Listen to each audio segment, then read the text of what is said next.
अस्सलामु अलैकुम रहमतुल्लाहि व बरकातुहू। आज हम तिलावत करेंगे पारा नंबर 6 सूरतुन निसा, आयत नंबर 162 से लेके और आयत नंबर 176 तक। अऊज़ु बिल्लाहि मिनश शैतानिर रजीम, बिस्मिल्लाहिर रहमानिर रहीम। इन्ना औहैना इलैका कमा औहैना इला नूहिन वन्नबिय्यीन मिन बअदिही व औहैना इला इब्राहीम व इस्माईल व इसहाक़ व याक़ूब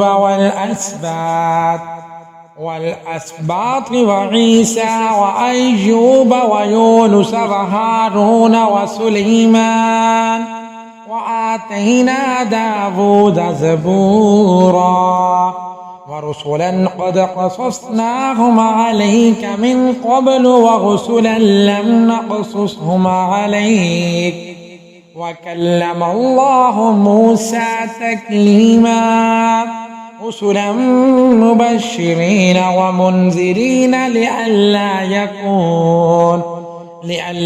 يكون للناس على الله حجة بعد الرسل وكان الله عزيزا حكيما.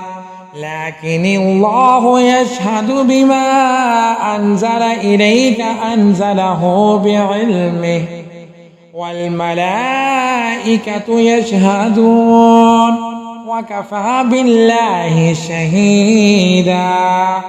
إن الذين كفروا وصدوا عن سبيل الله قد ضلوا ضلالا بعيدا.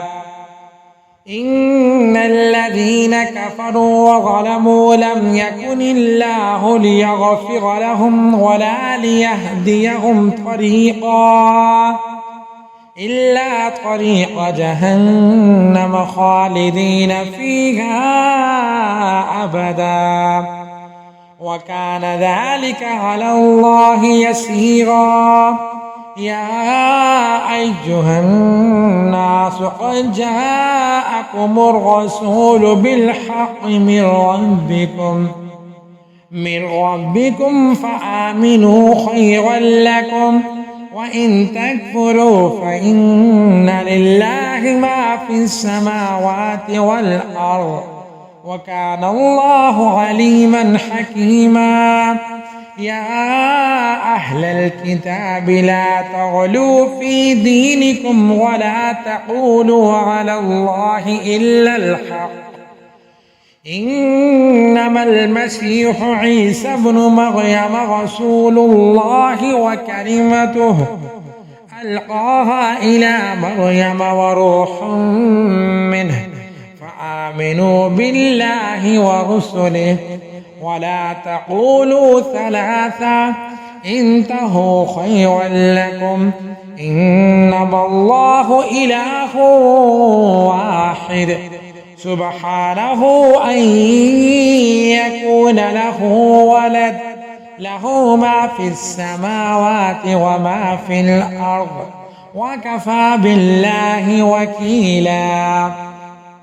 لن يستنكف المسيح أن يكون عبدا لله ولا الملائكة المقربون ومن يستنكف عن عبادته ويستكبر فسيحشرهم إليه جميعا.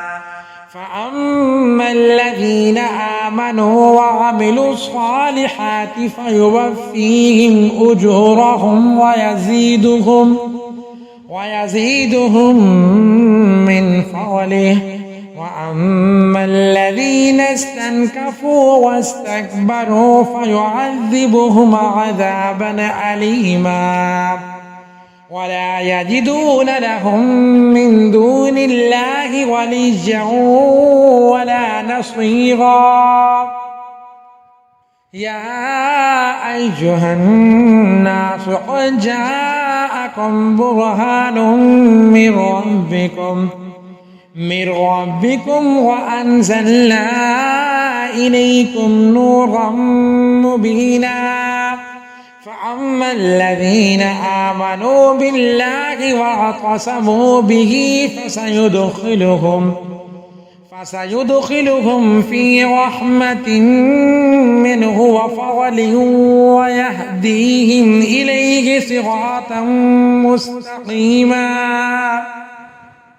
يستفتونك قل الله يفتيكم في الكلالة إن امرؤ هلك ليس له ولد وله أخت فلها نصف ما ترك وهو يرثها إن لم يكن لها ولد فإن كانت اثنتين فلهما الثلثان مما ترك وإن كانوا إخوة رجالا ونساء